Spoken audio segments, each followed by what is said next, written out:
परम श्रद्धेय स्वामी जी, आदरणीय शेखावत जी, आदरणीय आदर्श गोयल जी, उपस्थित मंच पर और सभी मेरे मित्र और मान्यवर, नागरिक सज्जन, माता भगिनी, अपने गोष्ठी के बीच में मैं आया हूं तो मेरे लिए सुविधा है कि जो मैं नहीं बोलूँगा या छूट जाएगा वो बात के लोग कहेंगे, ऐसा मैं आपको कह सकता हूँ। लेकिन जो मैं बोलने वाला हूँ वो अगर पहले ही बोला गया हो तो क्या करना, ये सवाल है। क्योंकि ये जो जल का विषय है उसके बारे में जब चर्चा करते हैं तो बार बार वही बातें आती है और वो अनिवार्य है,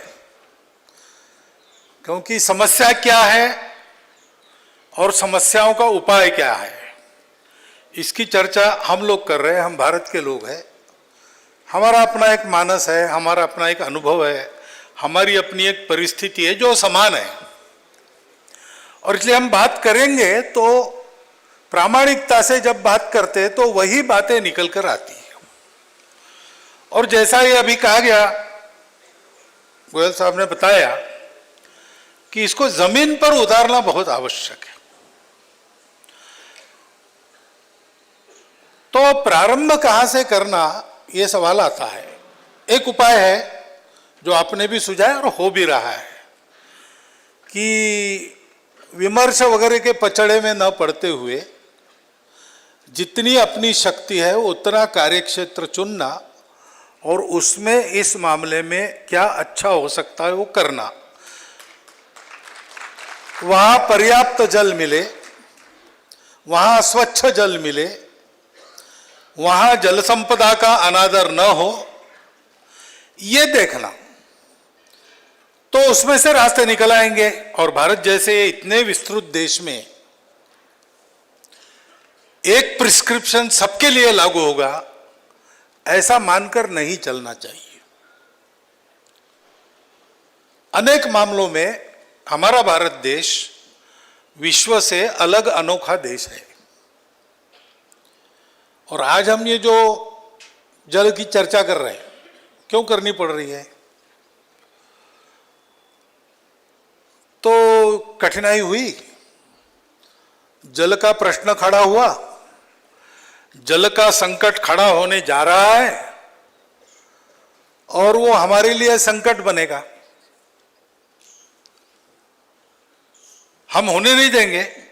मंत्री महोदय ने जो कहा वो हमारा संकल्प है, वाटर वॉर्स, जल युद्ध होने नहीं देंगे हम। और भारत है तब तक नहीं होगा, ये बात बिल्कुल सही है, लेकिन डर तो सबको यही लगता है।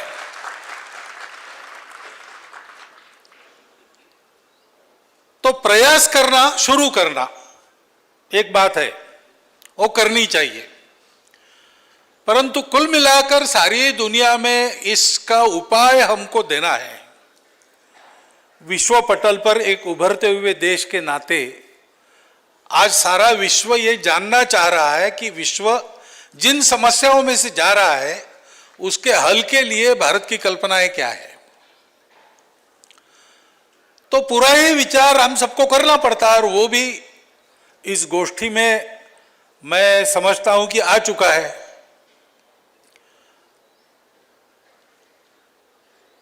लेकिन उसको समझना बहुत आवश्यक इसलिए है कि हम सबको अगर प्रयास करने हैं, अपने अपने प्रयास हम करेंगे अपने अपने जगह, लेकिन ये संबंध, इस प्रश्न का संबंध जैसे हमारे अपने आचरण से आता है, वैसे आज कुल मिलाकर नीतियां जो बनती है उनसे भी आता है। और गत 250 वर्षों में मानव जाति ने जो दिशा पकड़ी है उससे भी संबंधित है। और इन तीनों में आए हुए परिवर्तन का योगदान इस समस्या के निर्माण में है, और इसलिए इन तीनों के बारे में समझकर चलना पड़ेगा। अब ये ग्लोबल वार्मिंग वगैरह वगैरह सारी पर्यावरण को लेकर जो समस्याएं हैं वो वैसे बड़ी आधुनिक है, 300 साल की समस्याएं हैं। ऐसा क्यों हुआ? उसके पहले भी हम थे, उसके पहले भी हम जीते थे, खाते थे, पीते थे। तो ये समस्या खड़ी नहीं हुई, आज क्यों खड़ी हो गई? तो उसका मुख्य कारण जो मानव जाति के विकास ने दिशा पकड़ी वो है। और वह गलत दिशा इसलिए पकड़ी गई कि उसके मूल में जो विचार किया गया वो मूल में अधूरा विचार है, और अधूरा होने के नाते अहंकारी विचार है। वो पहली बात कि मनुष्य ये प्रकृति का अंग नहीं है, वो प्रकृति पर विजय पाना चाहता है, वो विजेता है और वो स्वामी है।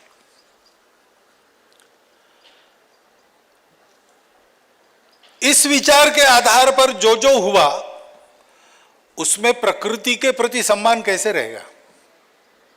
जिसको जीतना है उसके प्रति सम्मान थोड़ी रहता है। जिसके हम मालिक है उसके हम मालिक हैं। लेकिन केवल भौतिक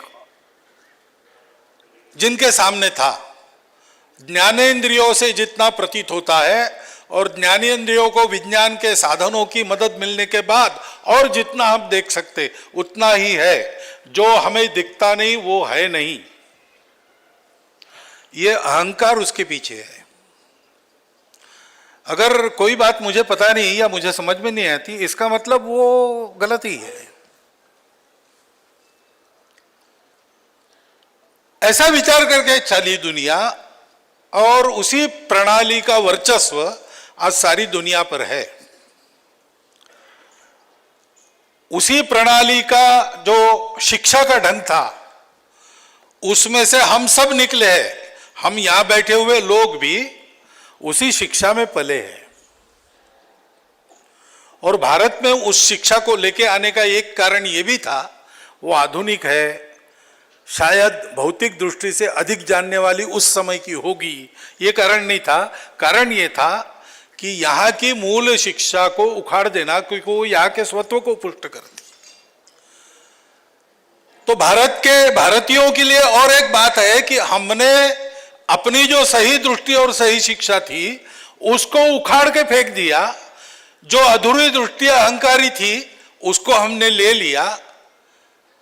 तो अब हमको अपने आप को पहले शुद्ध करना पड़ेगा, क्योंकि प्रयोग तो होते हैं और ये आज की बात नहीं है। जैविक खेती की बात है, ये आज की बात नहीं है।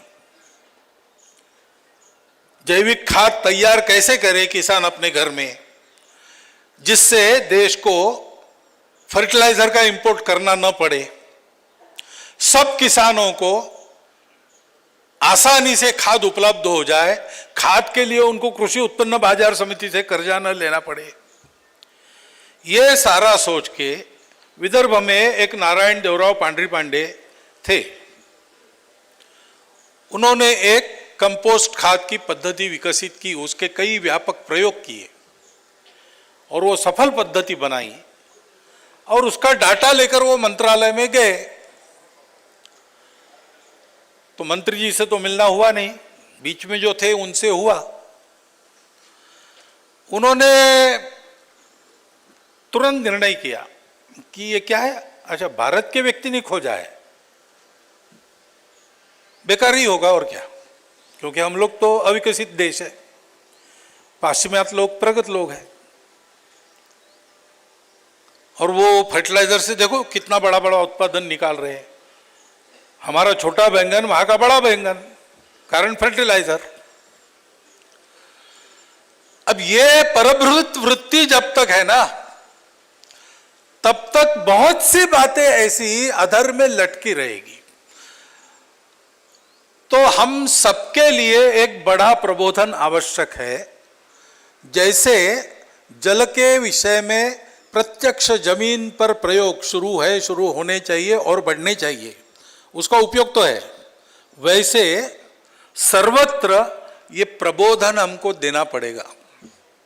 सर्वत्र हमको उस अधूरी दृष्टियों को निकालकर एक संपूर्णता वाली दृष्टि को लाना पड़ेगा, एकात्म समग्र दृष्टिकोण ये शिक्षा में तैयार हो।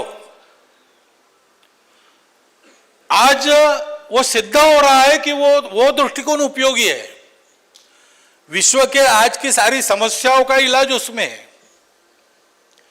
उसके आधार पर हमने विचार किया, हमारे देश में हम इतने वर्षों से खेती कर रहे हैं, कम से कम 10,000 साल हो गए, हमारी जमीनें कभी बंजर नहीं होती।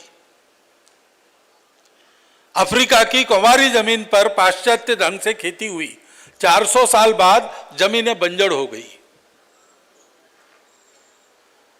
इसका विचार हम करते नहीं, क्योंकि हमको लगता है कि वो जो करते हैं उसके परीक्षा की आवश्यकता नहीं, वो अच्छा ही है। हम जो कहते हैं उसके परीक्षा की आवश्यकता नहीं, वो बेकार ही है। पहले इस दृष्टि का भी इलाज, पहले नहीं, पहले बाद में नहीं, साथ में इसका इलाज करना पड़ेगा। हमारी परंपरा ने हमको ये सिखाया है कि हम प्रकृति के अंग है, प्रकृति के हम प्रोडक्ट है वास्तव में। अभी आपने जग्गी वासुदेव जी का संदेश सुना। एक पहली बात उन्होंने कही कि प्रकृति का सम्मान करो, उसके साथ संयम से रहो। ये हम रहते आए, क्यों रहते आए? इसलिए रहते आए कि हमको ये बताया गया। उन्होंने वो बात कही जो रमण महर्षि ने भी कही है। उन्होंने कहा कि हमने जिनको देखा नहीं ऐसे भगवानों की पूजा करते हैं, ये तो प्रत्यक्ष भगवान है। ये केवल उनका इन्वेंशन नहीं है या उनका आज का कहने का तरीका नहीं है। तो हमारे यहाँ भगवान की उसी की प्रेरणा के द्वारा अपने आप बनी हुई 8 मूर्ति मानते हैं। वो है पंचमहाभूत, पृथ्वी आप तेज वायु आकाश, सूर्य चंद्र और जीव। ये भगवान की प्रत्यक्ष मूर्तियां है, किसी ने बनाई नहीं, वो है। सृष्टि के निर्माण के साथ वो भगवत स्वरूप हमारे साथ है। इसलिए हम कहते हैं जीव सेवा यानी शिव की सेवा है।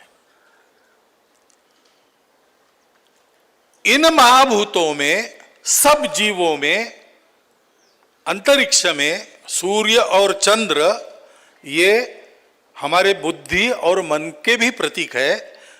लोगों की बुद्धि का आदर करना, लोगों के मन को संभालना, ये सारी बातें भगवान की पूजा है।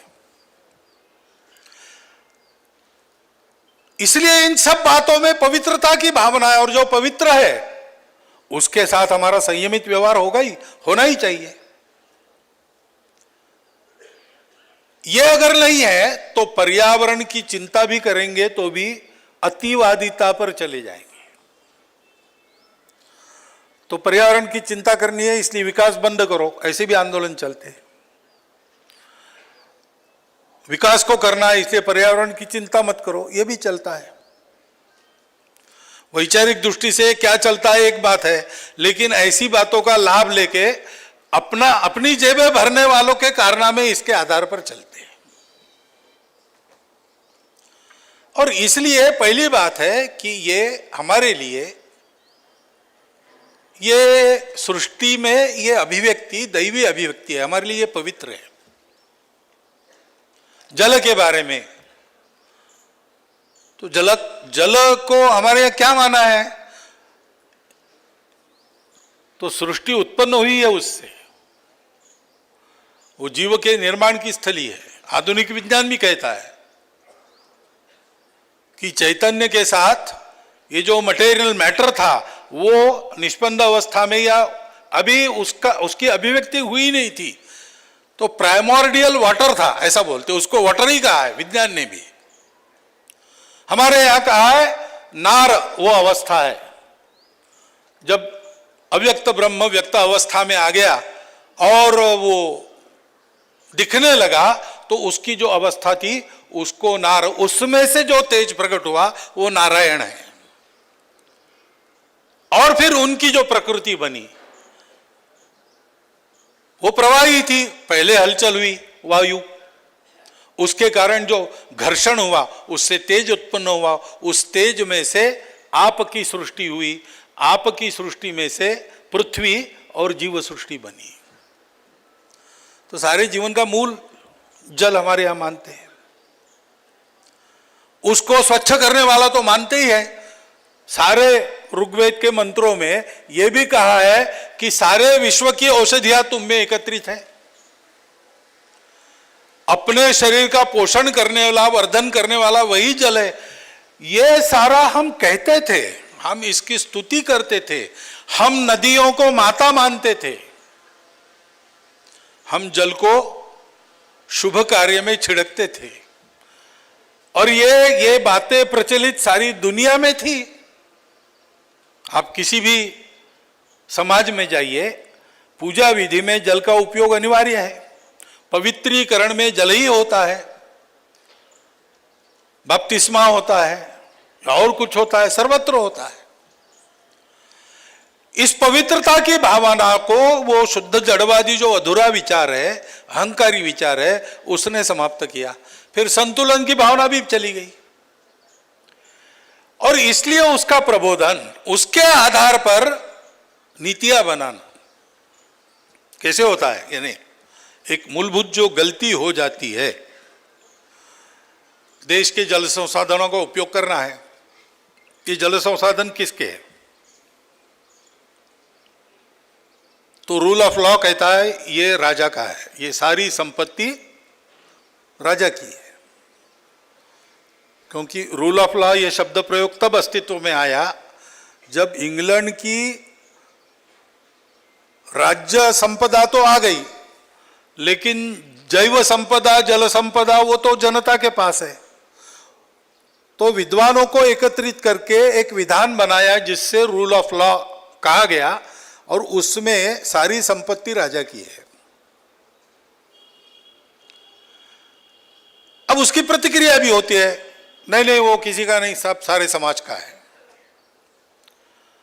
लेकिन ये राजा का भी नहीं है और ये प्रजा का भी नहीं है। सबे भूमि गोपाल की, ऐसे अपने यहां विचार है। ये सब बनाया जिसका है, उसका नदी बनी है, वो किसी राजा प्रजा, इस राज्य के लिए, उस राज्य के लिए, उस देश के लिए, इस देश के लिए नहीं जाती है। वो सबको जीव प्रदान करती, सबको सस्य प्रदान करती, सबको पोषण देती है। ये उसका जो जीवन कार्य है, उसी के प्रकाश में उसके पानी के उपयोग का विचार होना चाहिए। तो राजा प्रजा, इस राज्य के लोग, उस राज्य के लोग बैठकर विचार करें और समझदारी से बांटकर उसका व्यवहार करें, तो सभी सुखी होंगे। यह विचार पीछे जाता है, फिर अधिकार का विचार आता है। हम मालिक है, तो हम में से कौन मालिक है?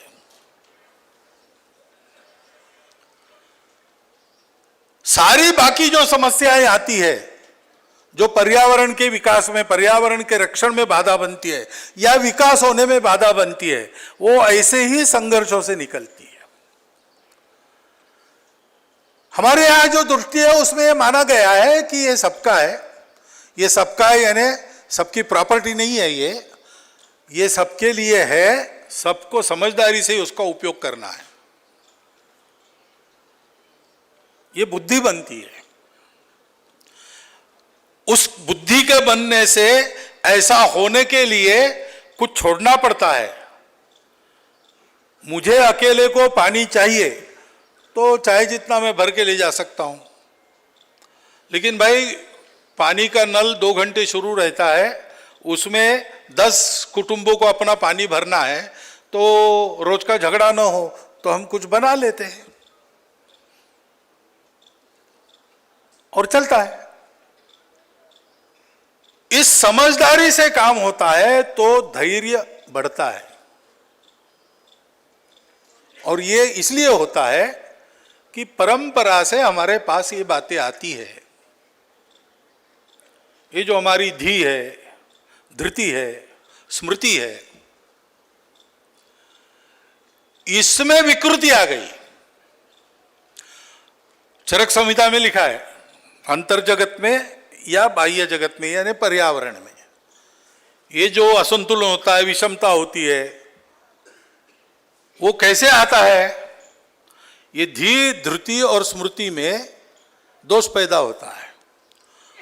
उसके चलते काल, कर्म और इनमें गड़बड़ होती है। क्या गड़बड़ होती है? इसका अयोग होता है, अतियोग होता है या मिथ्या योग होता है। और उसके चलते अपने मन में या बाहर पर्यावरण में विक्षोभ होता है, असंतुलन पैदा होता है, विषम स्थिति पैदा होती है।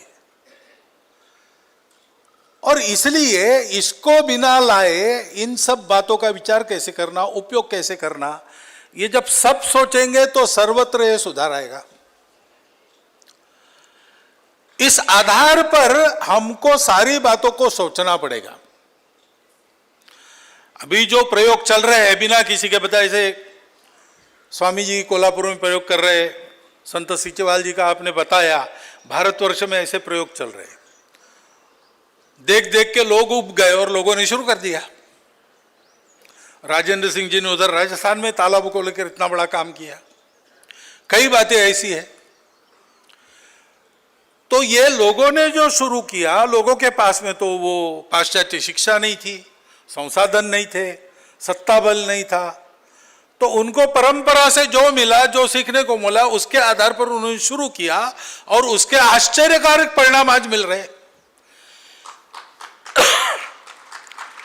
ये प्रयोग मिलकर भी अब चल रहे हैं। तो बड़े बड़े क्षेत्र इन प्रयोगों से युक्त होकर पर्यावरण के समस्याओं से मुक्ति का मार्ग दिखाने के लिए सक्षम हो रहे हैं। ये होगा, ये बहुत ज्यादा समय अब नहीं लगने वाला।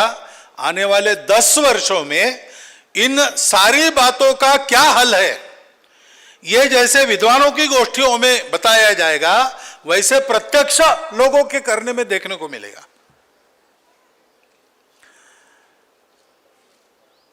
इसको जोड़ी होनी चाहिए नीतियों की। जैसे नदियों के अविरलता की बात है, फ्लो की बात आपने की, बिल्कुल सही बात है। गंगा इतनी शुद्ध क्यों रहती है बैक्टीरियोफाज है गंगा में, ये बात है, अनेक बातें हैं।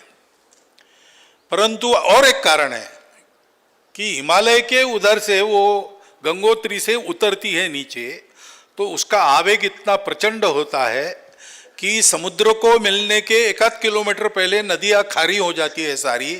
गंगा 2 किलोमीटर अंदर तक समुद्र को मिटा करती है। अब ये उसका फ्लो बना रहे, उसकी अविरलता बनी रहे, तो गंगा का गंगत्व भी बना रहेगा। हमको सोचना पड़ेगा नदियों पर बांध बनाने चाहिए कि नहीं। भाई इरिगेशन के लिए आवश्यक है, नई तकनीक है, नहीं बनाएंगे बिल्कुल ऐसा कहेंगे तो भी अतिवादिता होगी। तो कुछ मात्रा में इन सारे पंच महाभूतों का नियंत्रण हमको करना पड़ता है। उपयोग करना है तो हाथ में लेना पड़ेगा, हाथ में लेना है तो नियंत्रण करना है।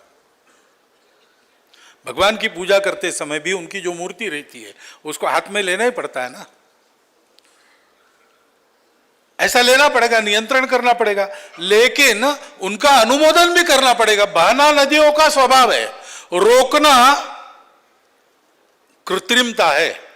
थोड़ी मात्रा में उसका उपयोग करना कोई बात नहीं, लेकिन कितनी मात्रा में करना विचार करो। बहना नदियों का स्वभाव है, बहना पवन का स्वभाव है। इस बहने में अवरोध आ गए या पवन के बहने में पर्वत वगैरह थे, उनकी रचनाएं बदल दी, हमने खोद डाला सब, तो भागवत पुराण में वर्णन है कलयुग में क्या होगा। उसमें एक बात यह भी है कि सारे पर्वतों को माइनिंग करके खोद डाला, तो फिर पवन का जो उपयोग होता है वर्षा का वहन करने में, वो नहीं, फिर वो तो हवा है, बह के ले जाती है। ऐसा हो गया, ऐसा वर्णन है। तो इन सारे पंच महाभूतों के उपयोग के बारे में उसका अनुमोदन भी करना है, उसका नियंत्रण भी करना है, दोनों में अतिवादिता की तरफ न जाते हुए उसकी मर्यादा बैठ के निश्चित करनी पड़ेगी, नीतियों में उसको लाना पड़ेगा।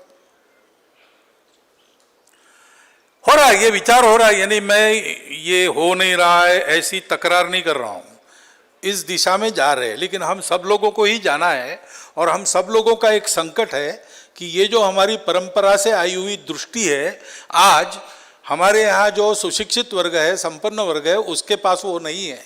वो जितनी बची है उतनी बची है सुदूर जंगलों में और देहातों में, वहां से खोज खोज के हम निकाल रहे हैं। तो ये सभी को सीखना है, वहां भी सीखना पड़ेगा।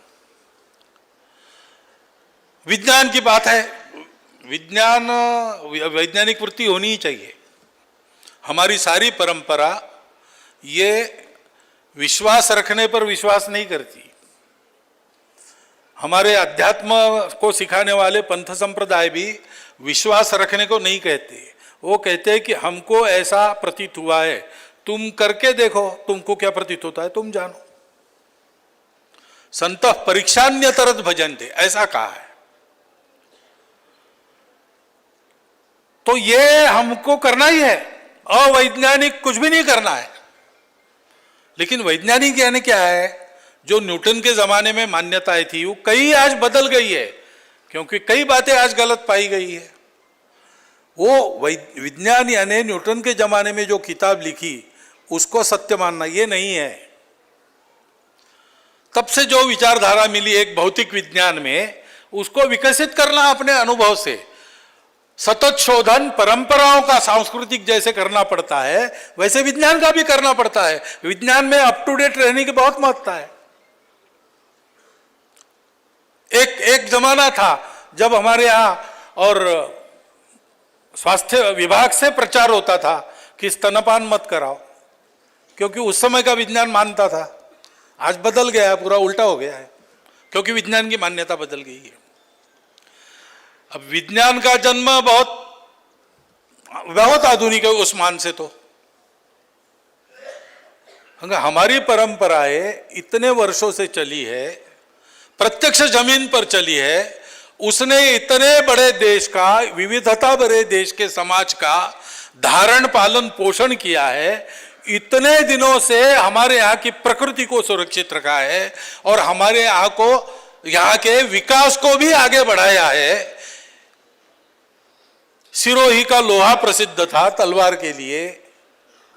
स्टील प्रोडक्शन 8 लोग भट्टी उठाकर ले जाते थे, जिसको चाहिए उसके आंगन में कराते थे। उस प्रति का लोहा आज भी बनना कठिन है, यह भी सिद्ध हुआ है। न जंगने वाले लोहे के खंबे हमारे यहाँ गड़े हैं अपने देश के मैदानों में। यह सब हमारे यहाँ था, फिर भी हमारे यहाँ कोई पर्यावरण का संकट नहीं खड़ा हुआ। इतनी खेती हुई, अच्छी खेती हुई, हमारी जमीन बराबर उर्वर बनी है और आज भी हमारे जमीन के, हमारे जल के गुण कुछ मात्रा में कायम है। क्यों है? वो भी एक ज्ञान है। उसको केवल यहां का है इसलिए बेकार मानकर छोड़ देंगे तो नहीं होगा, इसलिए हम निकाल रहे, उसका प्रयोग कर रहे। लेकिन ये सब ज्ञान के आज के प्रचलित प्रवाह में लाकर हमको स्थापित करना पड़ेगा। इस दृष्टि से नीतियों का भी बड़ा महत्व रहता है। लेकिन ये सब कहने के बाद भी जो एक बात यहां कही गई वो फिर भी ध्रुव है कि आखिर ये सारा परिवर्तन कैसे होता है। परिवर्तन मेरे से प्रारंभ होता है। मैं अभी जल पर यहां पर व्याख्यान दूं और मैं अपने व्यवहार में जल को न बचाऊं तो कैसे होगा? क्योंकि सारे संकट का उपाय क्या है? जल का भंडारण बढ़ना चाहिए। हमारे यहाँ तालाब वगैरह की व्यवस्था थी, जितनी बची खुची है उसको बचाएं, जितनी बढ़ा सकते बढ़ाएं, और कुछ कर सकते करें। परंपरागत तरीके हमारे यहाँ बने हैं, उनको अपनाएं। नए तरीके जो उपयोगी है उनको ले, क्योंकि जल पृथ्वी की एक संचित संपत्ति है। वो अपने लिए एक निश्चित मात्रा मिली है, उसी की भाप बनती है, वो मेघों के द्वारा वर्षा कराती है, हम खाते पीते हैं, निकाल देते हैं। वो तरह तरह से प्रक्रिया होके भाप बन के फिर से जाता है, फिर से गिरता है। इसमें उसका जो लॉस होता है वो कम से कम होना चाहिए। इसलिए जितना गिरता है उतना पूरा का पूरा हम कैसे स्टोर कर सके, इसका उपाय करना चाहिए। दूसरा, बिना कारण ज्यादा जल खर्चा करने वाले तरीके, जैसे फर्टिलाइजर का उदाहरण मैंने दिया, खूब पानी खाती है जमीन उसके कारण, और अन्न को भी विषयुक्त बनाती है, क्यों करना। बड़ी मात्रा में पशु हत्या ये पानी के व्यय को बढ़ाती है। मनुष्य केवल अपने खाने के लिए जो करता है वो भी वैज्ञानिक दृष्टि से शाकाहार अच्छा है ऐसा मानते हैं, लेकिन बदलने में समय लगता है और खाने की बातें किसी पर लादी नहीं जा सकती। धीरे धीरे मन बदलता है, लोग करते भी है। वैसे भी अपने देश के मांसाहारी लोग ये एक नियम में रहकर ही मांसाहार करते हैं। मांसाहार करने वाले श्रावण मास में नहीं खाते, मांसाहार करने वाले गुरुवार को नहीं खाते। ये मांसाहारी है तो भी भारतीय है, तो उन्होंने अपने आप को संयम के एक परत में रखा है। मैं उसका समर्थन नहीं कर रहा हूं, ना निषेध भी कर रहा हूं। है शाकाहार वैज्ञानिक दृष्टि से अच्छा है, शाकाहारी होना अच्छा है। मांसाहार से पानी की खपत बढ़ती है, लेकिन अब उसकी इंडस्ट्री हो गई, कत्लखाने हो गए, उसमें जो प्रोसेस चलती है उसमें तो अनाप शनाप पानी खर्चा होता है और पोल्यूशन बढ़ता है, वो एक अलग बात है। ऐसी कई बातें चलती है, दुनिया के प्रवाह में चलती आई है, इसमें किसी का दोष नहीं है। लेकिन समझ बूझकर ऐसे अपने जीवन से जुड़ी बातों से हमको अपने आप को दूर करना पड़ेगा ना। और अपने आप को दूर करना पड़ेगा यानी जिनकी इंडस्ट्री है वो तो सबसे आखिरी मानेंगे। मेरी अगर मीट प्रोड्यूसिंग इंडस्ट्री है तो मैं तभी मानूंगा जब बनाया हुआ मीट खपेगा ही नहीं, क्योंकि कोई मांसाहार करेगा ही नहीं। तो इसलिए समाज में छोटी छोटी बातें सुदर्शन जी हमारे बताते थे, आज भी चलता है उनका बताया हुआ कि ग्लास आधा भरो, आधा से ज्यादा मत भरो। भोजन के समय ग्लास भरते थे, कभी आते थे वर्ग में, देखे ग्लास पूरे भरे हैं तो बुला के वो सारा पानी फिर से वापस घड़े में और आधा आधा भरो, ऐसा करते थे। क्योंकि आधा आधा ग्लास बचेगा तो कितनी बड़ी बचत होगी। 130 करोड़ लोगों का रोज का आधा ग्लास एक समय का कितना पानी होता है, कोई निकाले हिसाब, तो बहुत बचत होती है। और बचत होती है एक बात है, लेकिन इस आचरण का प्रभाव यह होता है कि उस आचरण के पीछे समाज के सारे क्रियाकलापों को चलना पड़ता है। समाज में जो जो वृत्तियां चलती है, व्यवसाय चलते हैं, वो समाज के लिए चलते हैं, समाज की जो आवश्यकता है उसके लिए चलते हैं। और इसलिए ये आदतें बदलना, उसके लिए प्रबोधन करना, ये बातें आवश्यक है। रक्षण करना, संपत्ति को बढ़ाना, ये सारा करना पड़ेगा। और इसलिए हमको, मैं बहुत विस्तृत वर्णन करता नहीं, क्योंकि इस गोष्ठी में मेरे पहले भी जल का अपने संस्कृति में क्या स्थान है, परंपरा में क्या क्या कहा गया है, ये सब आपके सामने आ चुका है। और इसलिए मैं इतना ही कहता हूं कि ये समस्या ठीक होनी है तो ये जो सभी पंच महाभूत है उनका हम फिर एक बार अपनी परंपरा की दृष्टि से परिचय करा लें, हम उनको जानें और आज के दुनिया के अनुभव के आधार पर परीक्षा करके उस परिचय के आधार पर उनको माने और फिर उन पंच महाभूतों के साथ एकात्म होकर जीवन प्रवाह में उनके साथ बहे। वो जो मंत्री महोदय ने वीडियो दिखाया वो यही संदेश देता है। उनकी अपनी प्रकृति है, हमारी अपनी प्रकृति है, हम सबको साथ चलना है। हम अगर उनके अनुमोदन के साथ उनका नियंत्रण लेते हैं, उनका शोषण न करते हुए उनका दोहन करते हैं, तो वो तो इतने करुणामय है, वो हमको पालने वाले हैं, वो अपने को हमारे अनुकूल हमेशा रखते हैं। हम कृतज्ञ रहे तो वो कभी कृतज्ञ नहीं होंगे। हमने उनको छोड़ दिया तो वो कुछ नहीं कर सकते। इसलिए इस दृष्टि को हम जाने, उसको माने, उसके जैसा बने और उसके आधार पर प्रत्येक इस पंच महाभूत के बारे में विचार करें, पूरे पर्यावरण का विचार ठीक हो। इस दृष्टि से इस गोष्ठी में जल के बारे में बहुत सी बातें कही गई है, कल कही जाएगी। बहुत से सुझाव आए हैं, कल भी आएंगे। बहुत से उपक्रम चले हैं, उनके लिए भी उन सुझावों का लाभ है। नए उपक्रम शुरू करने के लिए भी उनका लाभ है। इस गोष्ठी से वापस जाते समय जो पहले से ऐसे कामों में लगे हैं, वो एक संकल्प करे कि ऐसा काम करने वाले और 5 लोग मैं खड़ा करूंगा अलग अलग क्षेत्रों में। और जिन्होंने अभी ऐसा हाथ नहीं लगाया वो शुरू करे। और बहुत बड़ा कार्य क्षेत्र चुनने की जरूरत नहीं। हमारे अपने घर में, कुटुंब में जो पानी की खपत होती है उसका निरीक्षण करके उसको कम कैसा कर सकते हैं, यहां से भी प्रारंभ किया तो भी प्रत्यक्ष जल संरक्षण में हम एक बड़ा योगदान कर सकेंगे। ऐसा उद्यम खड़ा हो जाएगा। वो उद्यम खड़ा होने से हमको उत्तर मिलेगा, हमारे देश के लिए उत्तर मिलेगा, संपूर्ण विश्व को इन सारी समस्याओं से समाधान मिलने वाला है। और वैसा समाधान देना एक उभरते देश के नाते और हमारा ईश्वर प्रदत्त कर्तव्य भी है, इस नाते हमारा दायित्व बनता है। उस दायित्व को हाथ में लेकर हम आगे चले, अपने दृष्टि को समझ कर चले। इतना ही एक अनुरोध आपके सामने रखता हूं और मेरे 4 शब्द समाप्त करता हूं।